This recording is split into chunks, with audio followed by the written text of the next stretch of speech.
नमस्कार प्रेक्षकांनो, मालिकेच्या आजच्या भागामध्ये आपल्याला पाहायला मिळणार आहे की कला आणि अद्वैत आता कसे एकत्र येणार आहेत। अद्वैतने नक्की काय शक्कल लढवलेली आहे ज्यामुळे कला आणि तो एकत्र येणार आहे। कला ही चांदेकरांच्या घरी यायला तयार होणार आहे।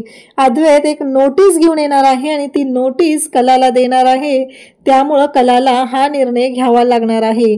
त्यासाठी प्रेक्षकांनो हा व्हिडिओ शेवटपर्यंत पहा। त्याचबरोबर चॅनलवरती नवीन असाल तर चॅनलला सबस्क्राइब करा, व्हिडिओला लाईक करा। आता कला जी आहे ती देवीचे दागिने घालण्यासाठी आलेली असते, तर मानसी जी आहे ती प्रसाद घेऊन तिथे आलेली असते। गुरुजी म्हणत असतात की तुम्ही देवीला अलंकार घालण्यासाठी आलेला आहात, पण तुम्ही तर स्वतः लंकेची पार्वती झालेला आहात, हे सगळं काय आहे हा प्रश्न गुरुजींनी केलेला असतो। आणि तेव्हा मात्र गुरुजी म्हणतात की तुमचे नवरे कुठे आहेत, मगाशी तुम्हाला विचारलेलं होतं। तेव्हा मात्र आता तेजस आणि त्याचबरोबर अद्वैत दोघंही पुढे येतात आणि ते म्हणतात की आम्ही आहोत असं म्हणून सांगू लागतात। तेव्हा मात्र आता इकडे अद्वैत आणि तेजस दोघंही आलेले आहेत आणि त्यासोबतच इकडे अद्वैत जो आहे तो समोर आलेला असतो आणि त्याचबरोबर गुरुजींनी दागिने आणायला सांगितलेले असतात, ते दागिने तिथे आणलेले असतात। आणि मग ते दागिने आणल्यानंतर आता गुरुजी सांगतात की ते अलंकार तुमच्या अंगावरती घाला। जोपर्यंत तुमच्या अंगावरती अलंकार घातले जाणार नाही तोपर्यंत हे सगळं जे काय आहे ते तुम्हाला करता येणार नाही, देवीची पूजा करता येणार नाही, हे सगळं सांगितलं जात असतं। तर कला जी आहे तिच्या गळ्यात आता अद्वैत मंगळसूत्र घालत असतो आणि ते मंगळसूत्र घालताना इकडे कलाला लग्नात मंगळसूत्र घातलेलं तो विधी आठवत असतो। त्याचबरोबर इकडे पाहायला मिळतं की ते जानकी आणि ऋषिकेश म्हणत असतात की आता यांची जोडी एकत्र येऊ लागलेली आहे। ही गोष्ट जानकी आणि ऋषिकेश या दोघांच्याही लक्षात आलेली असते, त्यांना दोघांनाही तेवढाच आनंद झालेला असतो। आणि त्यासोबतच इकडे पाहायला मिळतं की मानसी मात्र पाहत असते तेजस आता तिच्या गळ्यामध्ये मंगळसूत्र घालण्यासाठी आलेला असतो, परंतु मानसीला मात्र ती गोष्ट अजिबात आवडलेली नसते आणि मानसीला राग आलेला असतो। मानसी तेजसच्या हातातून ते मंगळसूत्र घेते आणि स्वतःच्या हाताने ते गळ्यात घालायला सुरुवात करते। त्यानंतर आपल्याला पाहायला मिळतं की मानसीला सर्व आठवत असतं, नक्की काय झालेलं आहे, कशा पद्धतीने या गोष्टी घडलेल्या आहेत ते तिला आठवत असतं।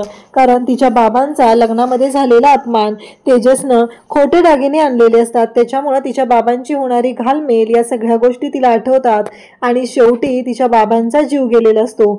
आणि मानसी मात्र म्हणत असते की नाही, या माणसाशी मला कसलाच संबंध ठेवायचा नाही। मग तेजसकडून ती दागिने घालून घेत नसते, मग तेजस तिला तसेच ते दागिने घालत असतो। तिने मंगळसूत्र तर स्वतःच्या हातांनी घातलेलं असतं। इकडे अद्वैत कलाला मंगळसूत्र घालतो आणि त्यानंतर अद्वैत कलाला बाकीचे दागिने घालायला सुरुवात करतो। कला मात्र खुश होत असते, अद्वैत आता तिच्या मागे लागलेला आहे। कलाला या गोष्टीचा खरं तर खूप आनंद होत असतो। त्यानंतर अद्वैत कलाच्या कानामध्ये ते डुल असतात ते घालत असतो आणि दोघंही एकमेकांकडे पाहू लागलेले असतात, दोघांनाही खूप छान वाटत असतं।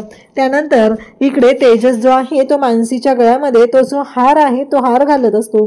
मानसीने फक्त तिच्या गळ्यामध्ये तिचा जो लकी चांप आहे तेवढाच घातलेला असतो आणि त्यासोबतच पाहायला मिळतं की मानसी मात्र त्याच दोन गोष्टी घेऊन असते। त्यानंतर अद्वैत आणि कला दोघंही एकमेकांच्या जवळ येऊ लागलेले असतात। दोघांमधला जो त्यांच्या दोघांमधले गैरसमज आहेत ते दूर होऊ लागलेले असतात। त्याचबरोबर इकडे अद्वैतने सर्व गोष्टी केलेल्या असतात, कलासाठी जे करता येईल ते करायची त्याची तयारी असते, पण खरे परत आली पाहिजे एवढीच त्याची इच्छा असते आणि त्यासाठी त्याची धावपळ चाललेली असते। तो कलाच्या कानामध्ये कानातले घालत असतो, कलाला खुश करत असतो, कलाला पण खूप छान वाटत असतं। फायनली हे सगळं घडत असतं ते फक्त आणि फक्त कलासाठी, कलावरील प्रेमासाठी अद्वैत हे सगळं करायची तयारी दाखवत असतो। त्याचबरोबर आता त्या दोघींच्याही अंगावरती दागिने घातले जातात आणि दोघीही खुश झालेले असतात। फायनली मानसी आणि कला या दोघीही आता पूजेसाठी तयार झालेल्या असतात, कारण गुरुजींनी सांगितलेलंच होतं जोपर्यंत तुमच्या अंगावरती अलंकार चढवले जाणार नाही तोपर्यंत तुम्ही ही पूजा करू शकत नाही। आणि मग त्यांच्या अंगावरती ते दागिने घातले जातात, त्या दोघीही अगदी लक्ष्मीसारख्या दिसत असतात आणि मग आता पूजेला सुरुवात होते। हे सगळं खूप छान आणि मनाप्रमाणे होत असतं, अद्वैतही खुश असतो।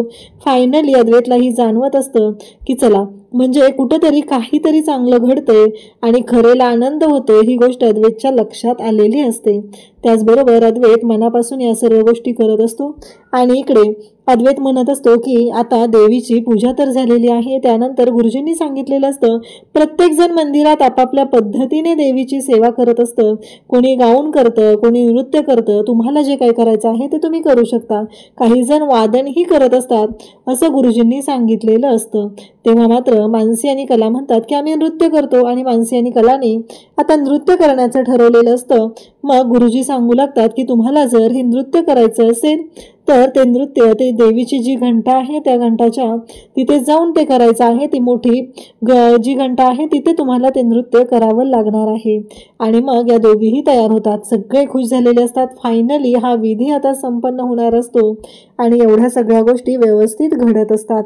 सगळे आता पूजा सुरू झालेली असते, मानसी आणि तेजस या दोघांच्या हस्ते, मानसी त्याचबरोबर तेजस, इकडे कला आणि अद्वैत या दोघांच्या हस्ते होणार असते। त्यानंतर पूजा पूर्ण होते आणि मग गुरुजी आहेत ते विचारू लागतात, गुरुजी म्हणत असतात की पुढे काय, हे सगळं गुरुजींचं चाललेलं असतं। आता ज्यांनी एक कवड्यांची माळ आणलेली आहे त्यांनी ती माळ अर्पण करावी हे सांगितलं जातं आणि ती माळ अर्पण करण्यासाठी तिथे आता अद्वैत आणि तेजस दोघेही पुढे होतात।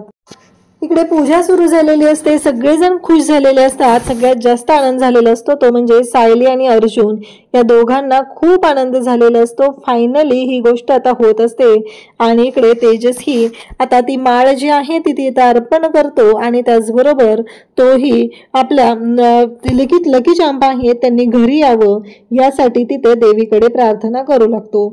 इकडे अद्वैत आणि कला दोघंही तिथं असतात। कलाच्या बाबतीत अद्वैत ही तशीच प्रार्थना करू लागतो, कारण कलाने घरी आलं पाहिजे आणि खरेने घरी आलं पाहिजे असं तो म्हणत असतो आणि खरेने घरी येण्यासाठी त्याची काहीही करायची तयारी असते। आता कला घरी यावी यासाठी अद्वैत खूप काय प्रयत्न करत असतो। त्यानंतर आपल्याला पाहायला मिळतं की आता मानसी प्रसाद वाटायला घेते। पहिल्यांदाच तिने ती बर्फी बनवलेली असते आणि एवढी सुंदर बर्फी तिने बनवलेली असते आणि या सर्व गोष्टी केलेल्या असतात, त्यामुळं तिलाही खूप छान वाटत असतं। सगळ्यांना ती कवठाची बर्फी वाटते, कारण पहिल्यांदा तिने बनवलेली असली तरी ती बर्फी खूपच सुंदर अशी झालेली असते आणि त्याचबरोबर तिला खूप आनंदही झालेला असतो। त्याचबरोबर ती तेजसलाही प्रसाद देते, पण त्याच्यामध्ये खूप राग असतो, तिच्या मनामध्ये जो राग साठलेला आहे तो राग तिथे दिसत असतो आणि ती रागानेच तेजसच्या हातावरती ती बर्फी अगदी फेकल्यासारखी त्याला देत असते। तरीही बिचारा तेजस शांतपणे ती बर्फी घेतो, कारण तो प्रसाद आहे, देवाचा प्रसाद आहे आणि देवाच्या प्रसादाला नाही म्हणायचं नाही असं तेजसचं आहे। आणि आता लकी चामचा जो राग आहे तो रास्त आहे हे तेजसला माहिती आहे, कारण तेजसचं असं म्हणणं आहे की काही झालं त्यांच्या जागी कोणीही असतं तरी हे असंच झालं असतं हे तेजसनं ॲक्सेप्ट केलेलं असतं। त्यानंतर आता नृत्य करायचं आहे कला आणि इकडे मानसीला। कला आणि मानसी ह्या दोघीही नृत्य करण्यासाठी तयार झालेले असतात आणि त्याच वेळी रोहिणी आणि नैना यांची वाट लागलेली असते। त्यांना कळत नसतं की आता करायचं काय, या सगळ्यातून कसा मार्ग काढायचा आहे हा प्रश्न पडलेला असतो। आणि त्याचबरोबर आरती होते आणि आरती झाली की आता पुढच्या गोष्टींसाठी तिथे जायचं असतं। इकडे लगेचच बोलत असतो तो म्हणजे ऋषिकेश, काहीही झालं तरी सर्व गोष्टी ह्या शांतपणे झालेल्या आहेत।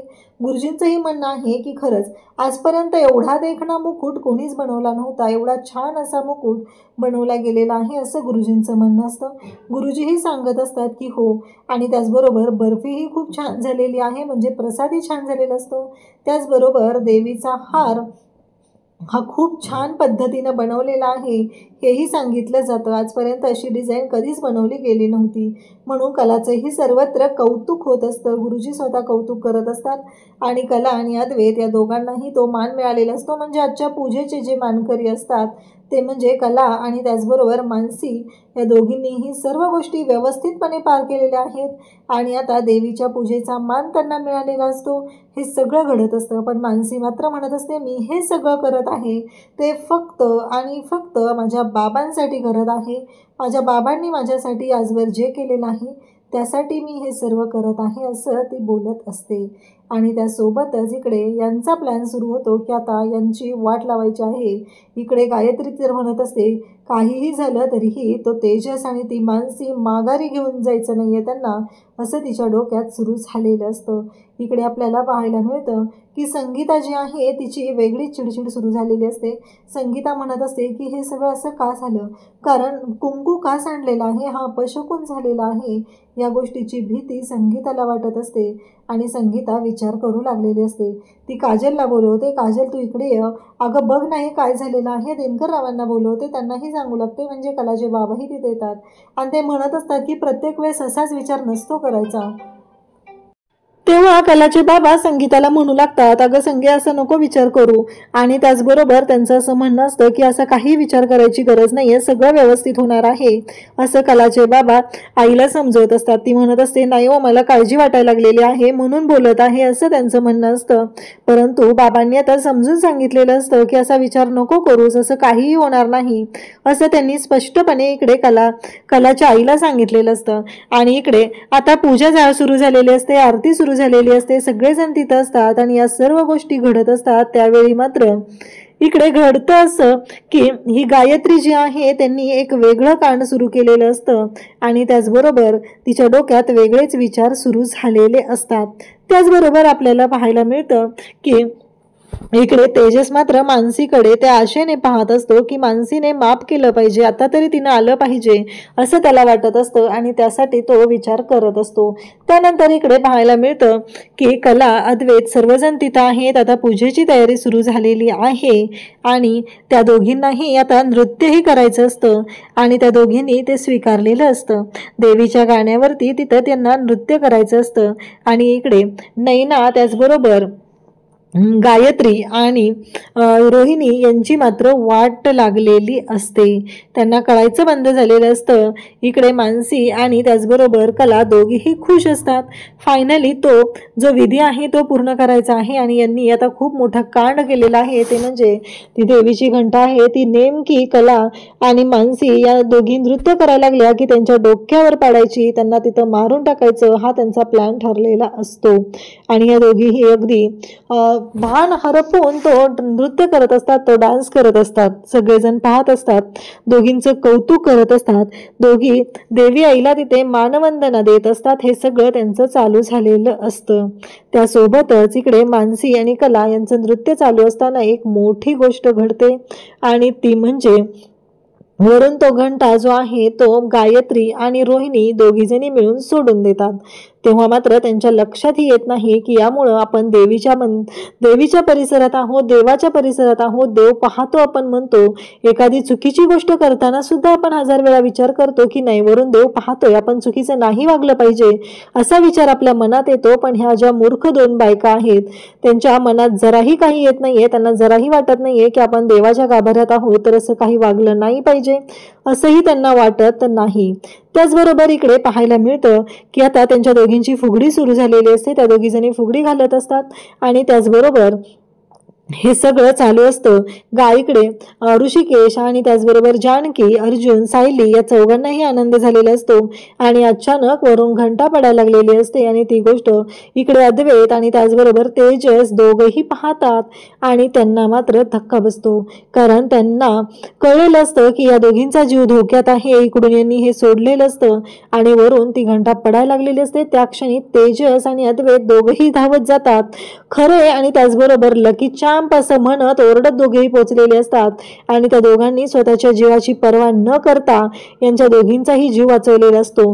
त्या क्षणी कलाला लक्षात आलेलं असतं की अद्वैत तिची किती काळजी करत आहे, अद्वैतला तिच्याबद्दल काय वाटत आहे हे सगळं कळलेलं असतं।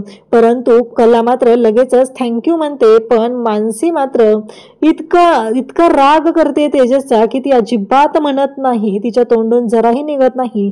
ती म्हणते की तुम्ही आता माझा जीव वाचवला म्हणून तुम्ही माझ्या वडिलांचा जीव घेतलेला आहे, ही गोष्ट मी विसरू शकत नाही असं तिने स्पष्टपणे सांगितलेलं असतं आणि त्यासोबतच तिच्या म्हणण्यातून हे क्लिअर झालेलं असतं। त्याचबरोबर इकडे ते अद्वैतनेही कलाचा जीव वाचवलेला असतो। कला लगेच अद्वैतला थँक्यू म्हणते आणि सगळेजण मंदिरात जातात आणि तिथे पूजा सुरू होते, आरती सुरू होते आणि मग देवाची आरती सुरू होते। त्याचवेळी कला अद्वैत जोडीने आरती करतात आणि त्याचबरोबर नंतर मानसी आणि तेजस हे दोघं जोडीने आरती करतात। इकडे आपल्याला पाहायला मिळतं की तेजस आणि त्याचबरोबर कला या दोघांनीही जोडीने तिथे आरती केलेली असते आणि मग अद्वैत त्याचबरोबर कला यांना तिथे आशीर्वाद मिळतो आणि त्याचबरोबर जानकी, ऋषिकेश, अर्जुन, सायली यांनी जवळजवळ ह्या दोन्ही जोड्यांना एकत्र आणण्यासाठी भरपूर प्रयत्न केलेले असतात, पण त्याला कितपत यश मिळणार हेही तेवढंच मोठं असतं. गुरुजी म्हणत असतात की कसं आहे माहिती आहे का, आज अद्वैत आणि त्याचबरोबर तेजस या दोघांमुळे तुमचा जीव वाचलेला आहे. तुम्ही मनोभावे पूजा केलेली आहे, मनोभावे सगळी प्रार्थना केलेली होती, त्यामुळे हे सगळं पॉसिबल झालेलं आहे. हे सगळं घडत असतं आणि त्याचबरोबर इकडे पाहायला मिळतं की या सर्व गोष्टी चालू असतात आणि मग उद्याच्या भागात आपल्याला पाहायला मिळतं की कला अजूनही तयार होत नाहीये या गोष्टींसाठी, हे लक्षात आलेलं असतं. आणि त्यावेळी इकडे आता अद्वैत जो आहे तो एक नोटीस घेऊन कलाकडे जायला निघालेला आहे. अद्वैतने एक नोटीस घेतलेली आहे आणि ती नोटीस कलाला द्यायला आलेला आहे. तेव्हा मात्र कला त्याला विचारत असते, चांदेकर हे काय आहे? तेव्हा तो म्हणतो की जी गोष्ट करून तू घरातून निघून आलेली होती त्याचं उत्तर नको का तुला द्यायला, आणि तुला वाचता येतं ना, उघड आणि वाचून बघ, या भाषेमध्ये त्याने तिच्याशी बोललेला आहे. तर इकडे तेजसने मात्र एक गोष्ट केलेली आहे आणि तेजस हा जो आहे तो पोलीस स्टेशनमध्ये गेलेला आहे आणि तिथे जाऊन त्याने सांगितलेलं आहे की संपतरावांचा खून झालेला आहे, त्याबद्दल मी तुम्हाला इथे सांगायला आलेलो आहे. तेव्हा इन्स्पेक्टर जे आहेत, शैलेश राऊत इन्स्पेक्टर आहेत, ते म्हणतात की अहो पण तुम्हाला कोणावरती संशय आहे का? तेव्हा तेजस म्हणतो संशय नाही आहे, मला खात्री आहे. तेव्हा इन्स्पेक्टर साहेब म्हणतात की कोण आहे, मला नाव सांगा. तेव्हा तेजस सांगतो की मी स्वतः, मी त्यांचा खुनी आहे आणि मी त्यांचा खून केलेला आहे. मग इन्स्पेक्टर साहेबांनी आता मानसीला फोन केलेला आहे आणि तिला विचारलेला आहे की तुमच्या बाबांचा मृत्यू झालेला आहे का? तेव्हा मानसीने हो सांगितलेलं आहे. इकडे कलाला तर अद्वैतनं नोटीस दिलेली आहे आणि कला मात्र पाहतच राहते. तिला कळायचं बंद झालेलं असतं. ती आता एकदम धक्का बसल्यासारखं पाहत असते. अद्वैत म्हणत असतो की द ग्रेट अद्वैत चांदेकर हा तुला धरणार आहे, खरे तुला धरणार आहे वेटीस, कारण तू आतापर्यंत कुठलीच गोष्ट ऐकायला तयार नव्हतीस, त्यामुळेच हे होणार आहे. अशाच अपडेटसाठी चॅनलशी कनेक्टेड राहा. थँक्यू.